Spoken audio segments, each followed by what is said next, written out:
أرسله بالحق بشيرا ونذيرا بين يدي الساعة من يطع الله ورسوله فقد رشد ومن يعصهما فقد غوى أما بعد فأعوذ بالله من الشيطان الرجيم بسم الله الرحمن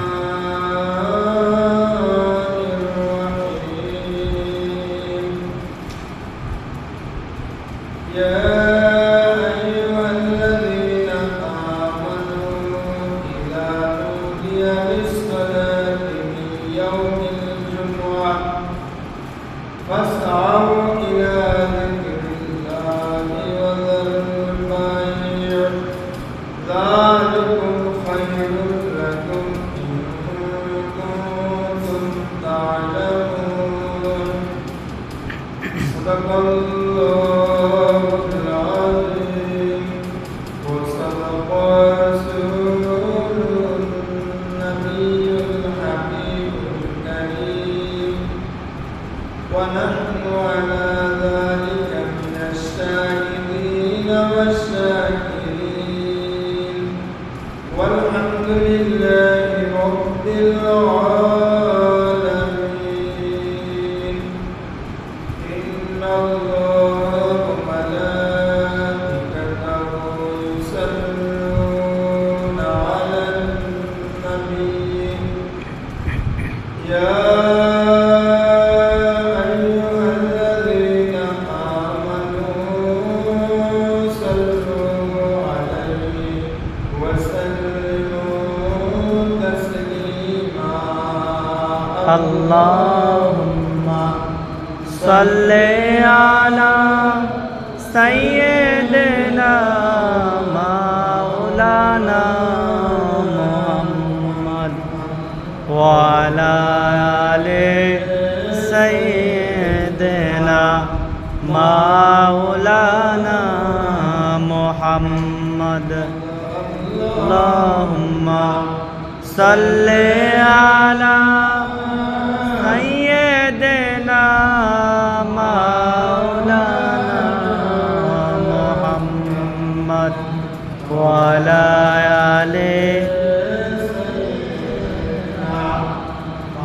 مولانا محمد يا رسول الله حبيبي خالق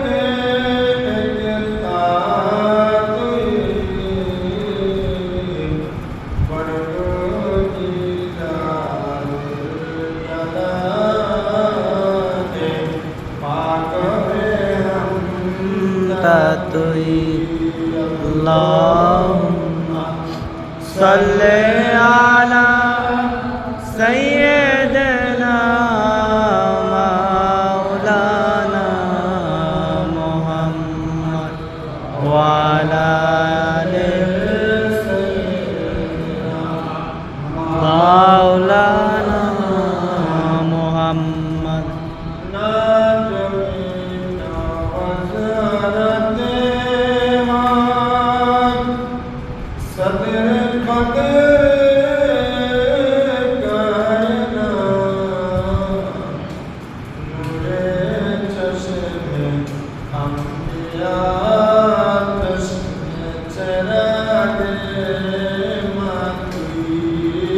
اللهم صل على سيدنا مولانا محمد وعلى آل سيدنا مولانا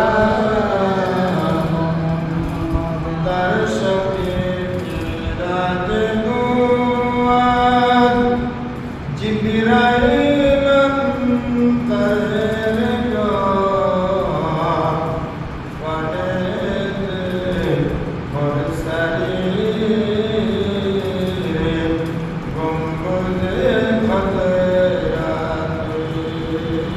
अल्लाहुम्मा सल्ले अला सय्यिदना मौलाना मुहम्मद व अला आलि सय्यिदना मौलाना मुहम्मद।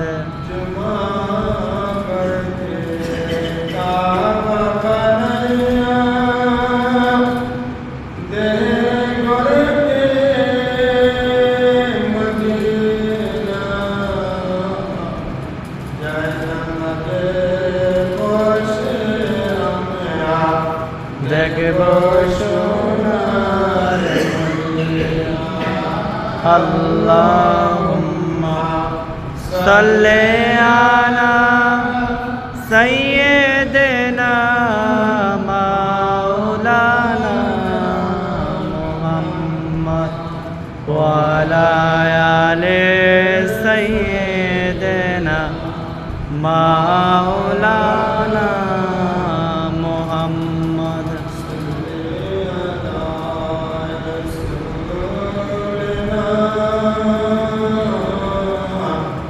सल्ले अला मुहम्मद सल्ले अला हबीबना सल्ले अला मुहम्मद सल्ले अला करीमना सल्ले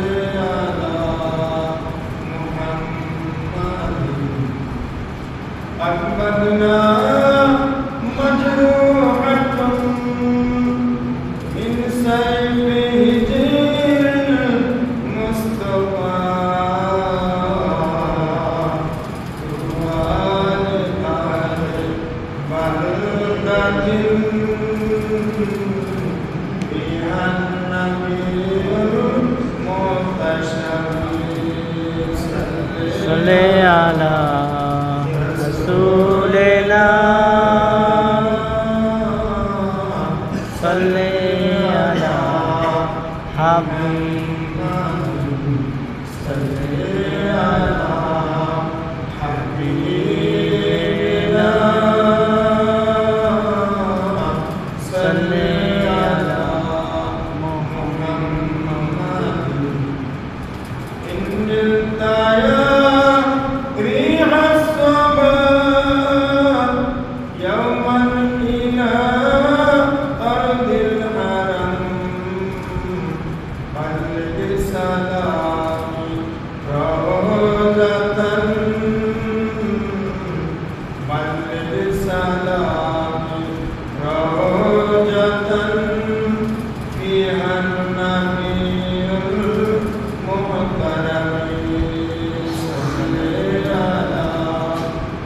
रसूलना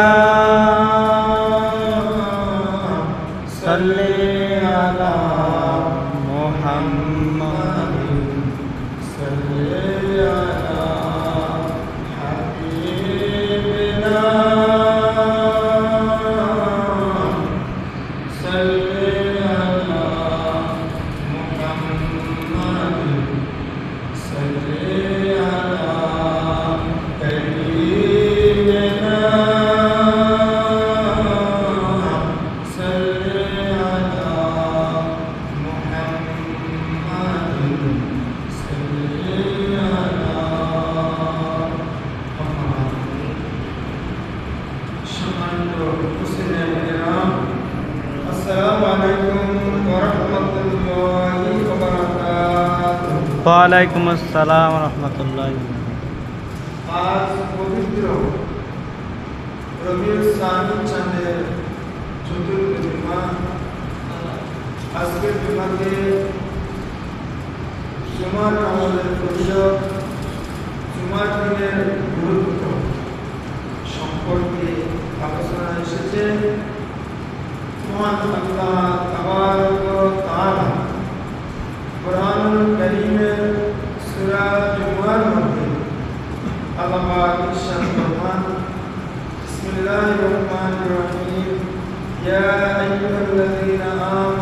إذا نودي للصلاة من يوم الجمعة فاسعوا إلى ذكر الله وذروا البيع ذلكم خير لكم إن كنتم تعلمون মহান আল্লাহ রাব্বুল আলামিন জুমার নামাজ সম্পর্কে কোরআন কারীমের মধ্যে মহান আল্লাহ তাবারক ওয়া তাআলা ইরশাদ ফরমান হে ঈমানদার বান্দা ইয়া আইয়ুহাল্লাযীনা আমানু হে মুমিনগণ ইযা নুদিয়া লিস-সালাতি মিন ইয়াউমিল জুমআহ যখন তোমাদেরকে জুমার দিন নামাজের জন্য আহ্বান করা হয় ফাসআউ ইলা যিকরিল্লাহ তখন তোমরা আল্লাহর জিকিরের দিকে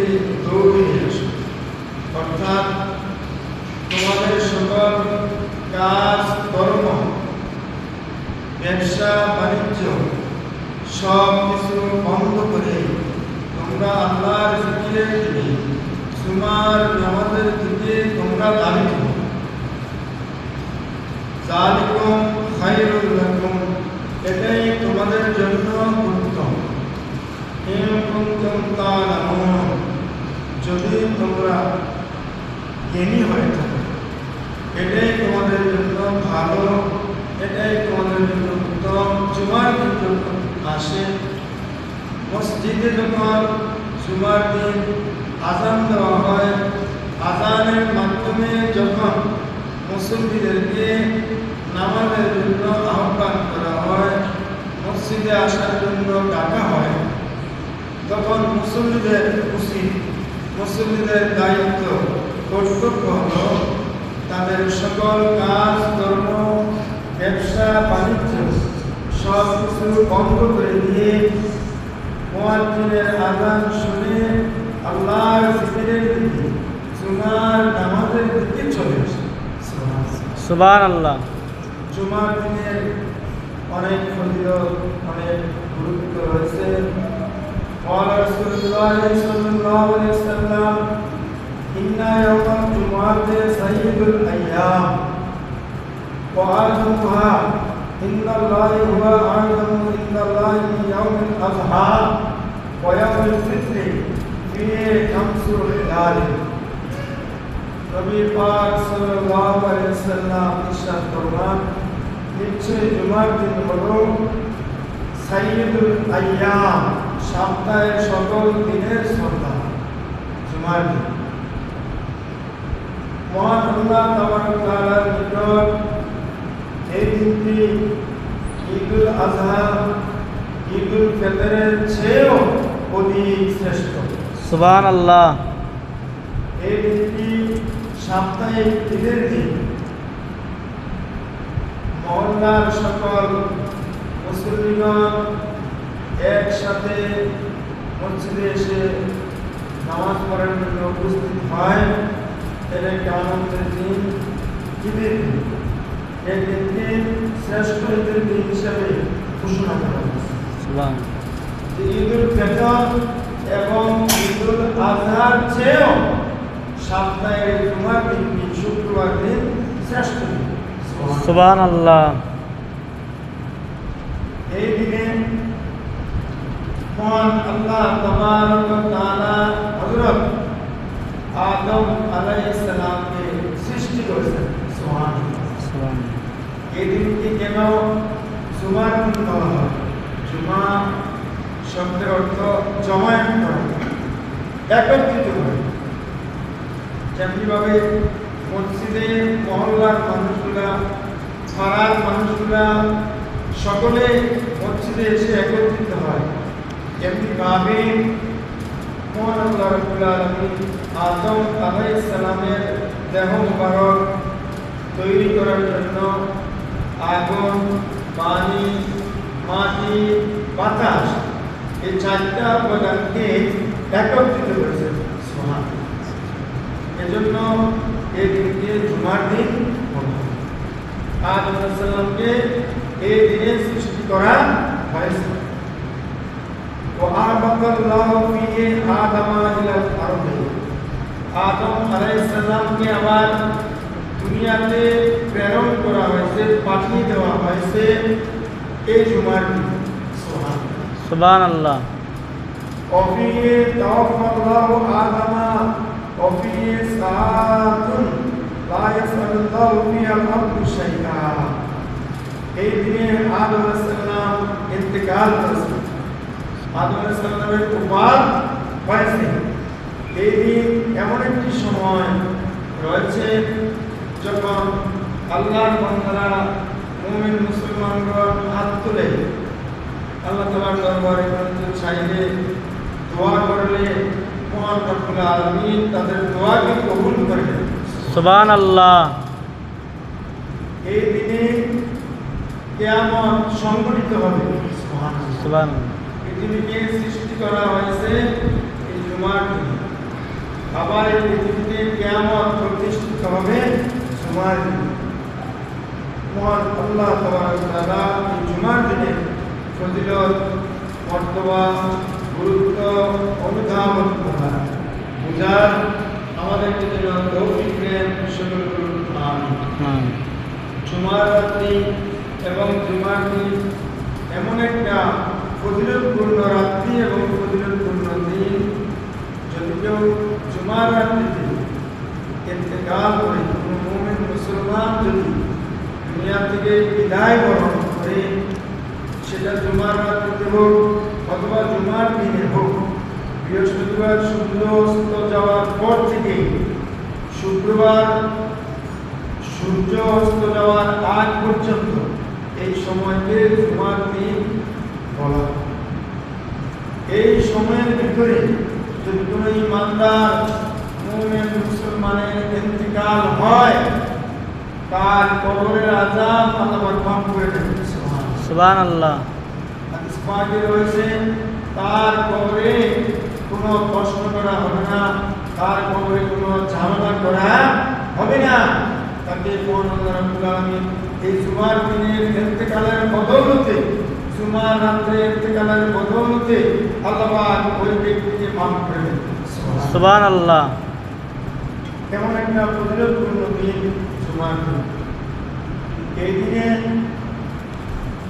কেউ জুমার নামাজকে তরক করে, যেরকম ফজিলতের দিন, মর্যাদার দিন, মর্তবা রয়েছে, ফজিলত রয়েছে, গুরুত্ব রয়েছে, সেরকম যদি কেউ এই দিনে নামাজ ছেড়ে দেয়, যদি কেউ জুমার নামাজটা ছেড়ে দেয়, তাহলে তার কি পরিণতি, কি পরিস্থিতি হবে? মহান আল্লাহর হাবিব সাল্লাল্লাহু আলাইহি ওয়াসাল্লাম হাদিসে পাকে ওই জুমার তরফকারীর পরিণতির কথা উল্লেখ করে নবী পাক সাল্লাল্লাহু আলাইহি ওয়াসাল্লাম ইরশাদ করেন, قال رسول الله صلى الله عليه وسلم من ترك الجمعة من غير ضرورة كتب منافقا في كتاب لا يمحى ولا يكفر رواه الشافعي। নবী পাক সাল্লাল্লাহু আলাইহি ওয়াসাল্লাম ইরশাদ ফরমান, কোন ব্যক্তি যদি মিন গায়রে জরুরাতিন বিনা প্রয়োজন জুমার নামাজ তরক করে, অর্থাৎ তার শরীরে এমন কোনো ব্যাধি নাই, এমন কোনো রোগ নাই যে সে মসজিদে আসতে পারবে না, সে নিজে নিজে নামাজকে হালকা মনে করে, তুচ্ছ তাচ্ছিল্য মনে করে যদি জুমার নামাজটা তরক করে, নবী পাক সাল্লাল্লাহু আলাইহি ওয়াসাল্লাম ফরমান, কুতিবা মুনাফিকান, তার নামটা মুনাফিক হিসাবে লিপিবদ্ধ করা হয়। নাউযুবিল্লাহ। ফি কিতাবিন, খাতার মধ্যে তার নামটা ফেরেশতারা খাতার মধ্যে মুনাফিক হিসাবে লিপিবদ্ধ। এরকম লা ইউহা ওয়ালা ইউবাদদালু, এটাকে মুছাও যাবে না, এর কোনো পরিবর্তন করা যাবে না। যে ব্যক্তি ইচ্ছা করে জুমার নামাজটা ছেড়ে দেয়, মসজিদে আসে না, সমাজের মানুষের সাথে মিলে মিশে নামাজ পড়ে না, জামাত তরক করে, জুমা তরক করে, ওই ব্যক্তির পরিস্থিতি, ওই ব্যক্তির পরিণতি হাদিস পাকে ঘোষণা দেওয়া হলো মুনাফিক। নাউযুবিল্লাহি মিন যালিক। আল্লাহ রাব্বুল আলামিন যাদের মধ্যে এই ধরনের অবস্থা আছে, জুমাত তরক করার অবস্থা, আল্লাহ মাধ্যমে হেদায়েত নসিব করে আমরা দোয়া করি। হেদায়েত যদি না থাকে বিপদে পড়ে যাবে। মুনাফিক হিসাবে যদি কেউ কবরে যায়, যদি কেউ হাসরে উঠে, তার ভয়াবহ পরিস্থিতি হবে ইন্নাল মুনাফিকিনা ফি দারকিল আসফালি মিনান নার। জাহান্নামের একেবারে নিম্ন দরজা, নিম্ন শ্রেণীতে মুনাফিকের স্থান। নাউযুবিল্লাহ। যদি কেউ জুমা তরক করে, আবার মুনাফিকের অনেকগুলা আলামত রয়েছে হাদিসে পাকে। মুনাফিক কাকে বলা হয়? যখন কোনো কথা বলে সে মিথ্যা কথা বলে, যখনই কথা বলে তখনই সে মিথ্যা বলে, যখনই ওয়াদা করে, কোনো প্রতিশ্রুতি দেয়, সে প্রতিশ্রুতি সে ভঙ্গ করে, ওয়াদা পূরণ করে না। প্রতিশ্রুতি দিলে, ওয়াদা করলে, ওয়াদা দিলে মুনাফিকের কাজ হলো এটা ভঙ্গ।